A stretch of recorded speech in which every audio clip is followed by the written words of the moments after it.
a necessary review. I think they're doing right by the American taxpayer. The most dramatic change so far, the U.S. Agency for International Development, effectively shut down.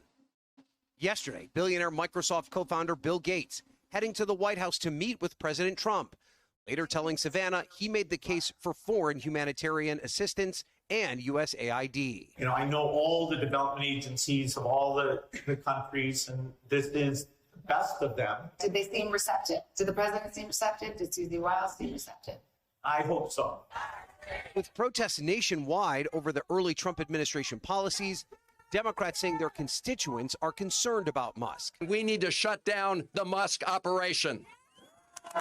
Republicans argue this is Donald Trump making good on his campaign pledge. He is delivering on his promise made to the American people. That was NBC's Ryan Nobles with that second report, and it is telling how Democrats are really targeting Musk with a lot of their criticism. And maybe it's having some effect because the number of Republicans who also want Musk to have significant influence in the Trump administration has fallen substantially since Trump was elected. According to a new Economist YouGov poll, 26% of Republicans say that they want Musk to have a, quote, lot of influence. That's down from 47% in November, a steep drop.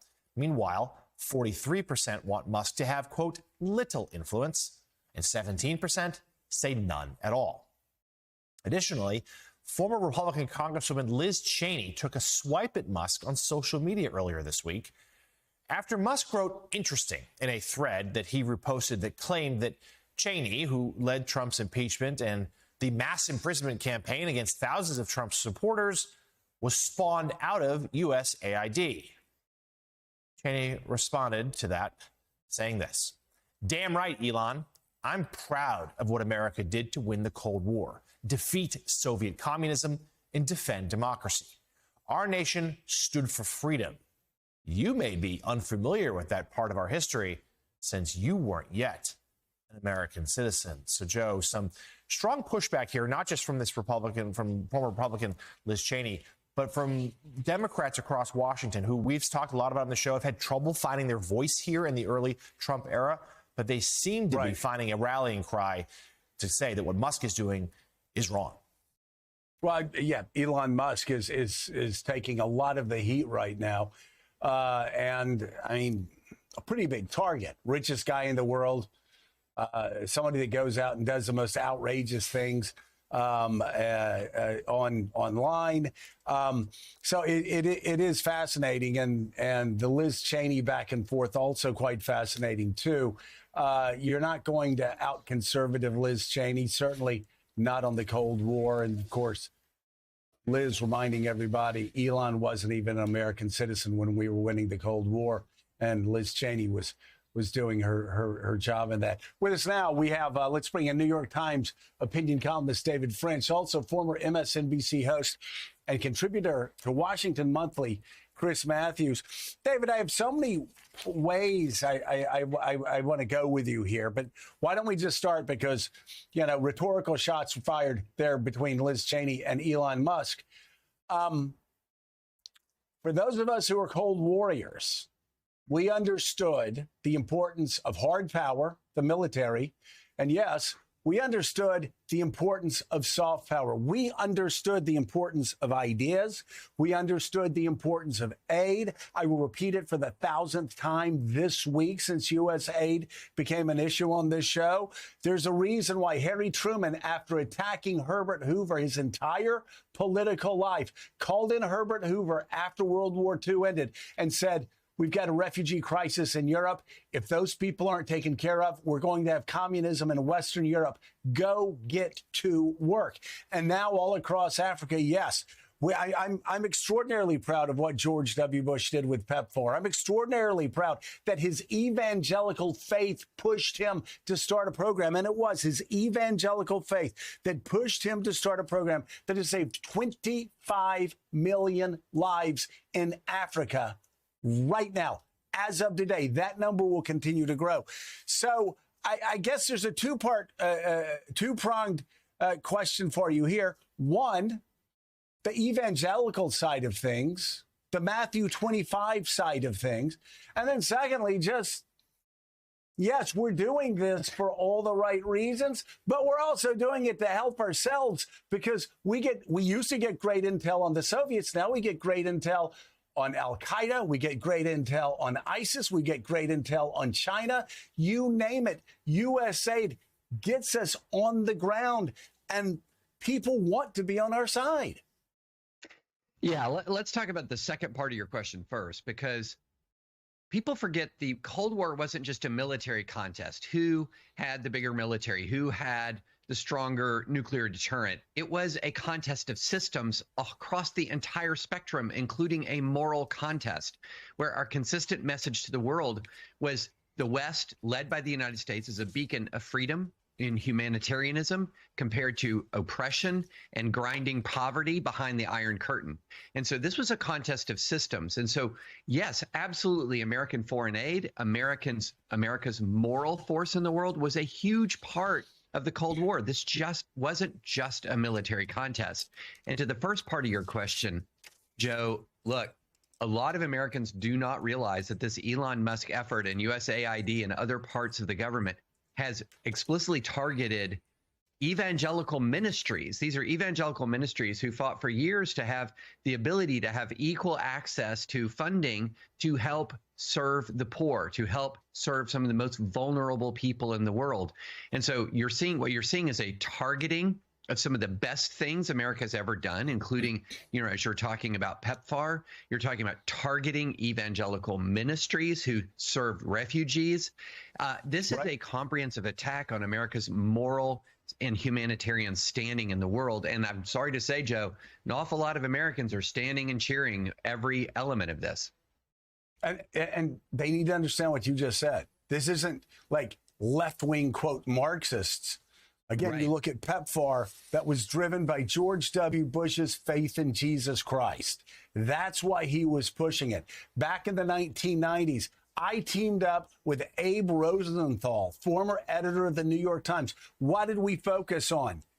The 2 million people getting killed in Sudan, Christian persecution in Sudan, Christian children being sold into slavery for a couple of dollars, Christians being persecuted, crucified in Sudan. And the focus for much of that was through the State Department and USAID, David. Evangelicals, I was there, focused on that. George W. Bush in the 2000s focused on that. This is not about left-wing Marxists. This is in large part about evangelicals like myself on a smaller level, like George W. Bush on a much larger level, like being driven by our faith to help the poorest among us, those people that Jesus would say needed help the most. Now, in a perfect world, would we need a government bureaucracy to do that? In a perfect world, no, we wouldn't. But you know what?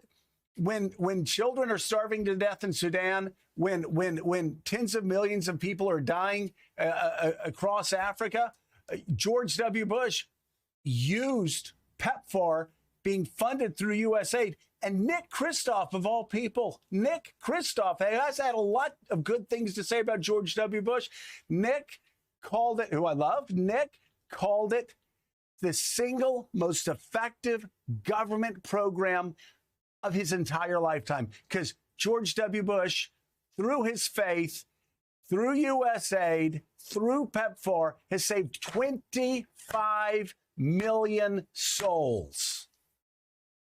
Yeah, it's incredible. It's one of the best things this country has ever done. And as you were saying, it was led by an evangelical conservative president. And look, I want to focus back on these Christian relief agencies that are they're on the verge of being defunded on a mass scale.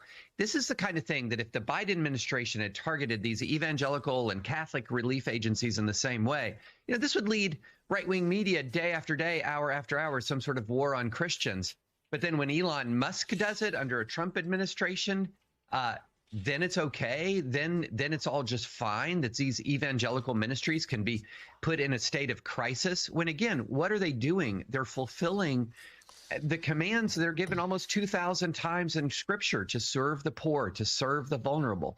This is the kind of thing that for years and years and years growing up in the church it's how we defined ourselves. This was our primary interaction with the world in our service of the poor.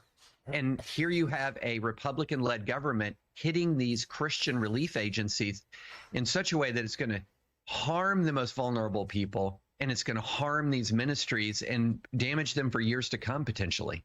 So, Chris Matthews, let's bring you in on this. We had former Congressman Tim Ryan on the show earlier today, who's pretty critical of what he's seen as the Democrats' strategy so far, standing in opposition to Trump and Musk, saying too many speeches. These are the wrong faces. This isn't how you do it. We know the Democratic senators have been on the floor there most of the night talking and trying to delay proceedings for the OMB director, Russ Vought, who seen as many as an author of the Project 2025 plan. So if that's not the answer, Chris, what do you think is? What should Democrats be doing?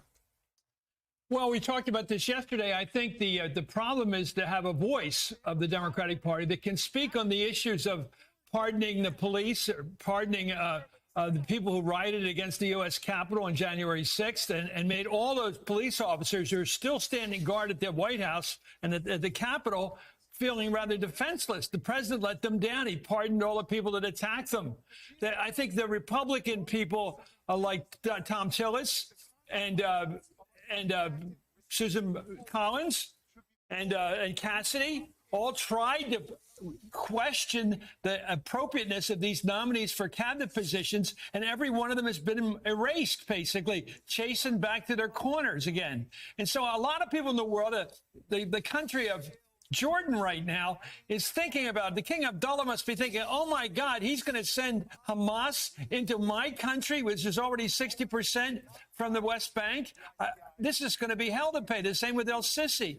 Our friends in the world, Republican, reasonable Republicans, Canada, all these people are shaky right now because of what Trump's been doing, from the pardon to this Gaza craziness, this whole thing. What is he trying to do? He's shaking up the people in the middle who are trying to make it work. And I think it's really dangerous. And I think going after the aid people, working at aid, AID, and of course PEPFAR, which was started by Michael Gerson, a speechwriter for President George W. Bush, who really believed in his cause. He died young. He really caused, Joe, you know about him. He was really a big part of this thing.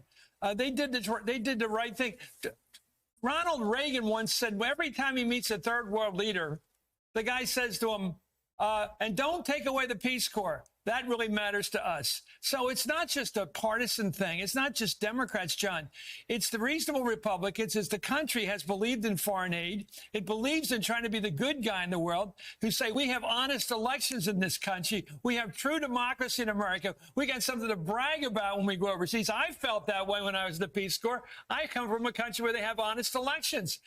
I'm proud of that fact, proud of being in the Peace Corps, but a much greater pride is being an American and coming from a country that believes in honest elections. And Trump has screwed that up.